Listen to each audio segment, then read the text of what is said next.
અરવલ્લી જિલ્લાના શામળાજી ખાતે શામળિયા ભગવાનના પવિત્ર મંદિર પરિસરમાં આંતરરાષ્ટ્રીય યોગ દિવસની ઉજવણી કરવામાં આવી હતી. માનનીય મંત્રી પીસી બરંડાના અધ્યક્ષસ્થાને આયોજિત આ કાર્યક્રમમાં યોગાભ્યાસનું વ્યાપક પ્રદર્શન કરવામાં આવ્યું હતું.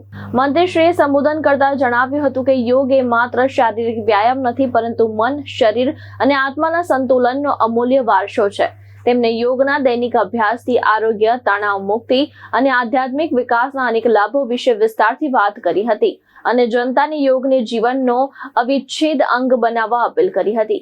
કાર્યક્રમ દરમિયાન વિવિધ યોગાસન, પ્રાણાયામ અને ધ્યાનના સત્રોનું આયોજન કરવામાં આવ્યું હતું. યોગ શિક્ષકો અને નિષ્ણાતો દ્વારા જનસાધારણને યોગની સરળ અને અસરકારક પદ્ધતિઓ દર્શાવવામાં આવી હતી. આ પ્રસંગે શામળાજી મંદિર પરિસરમાં યોગના મહત્વ પર આધારિત પોસ્ટર્સ અને બેનર દ્વારા જાગૃત અભિયાન પણ ચલાવવામાં આવ્યું હતું.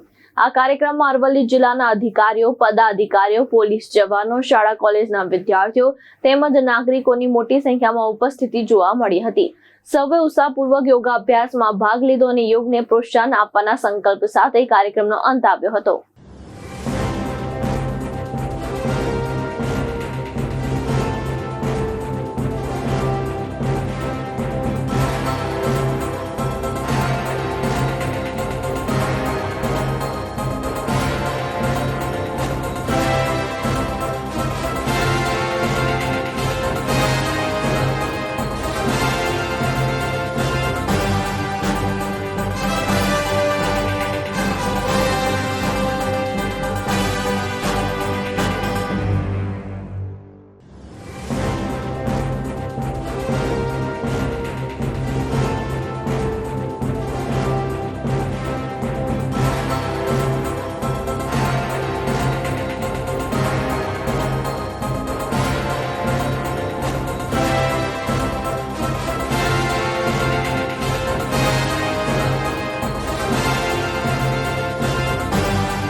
જયેશ પટેલ, દ્રષ્ટિકોણ ન્યૂઝ, અરવલ્લી.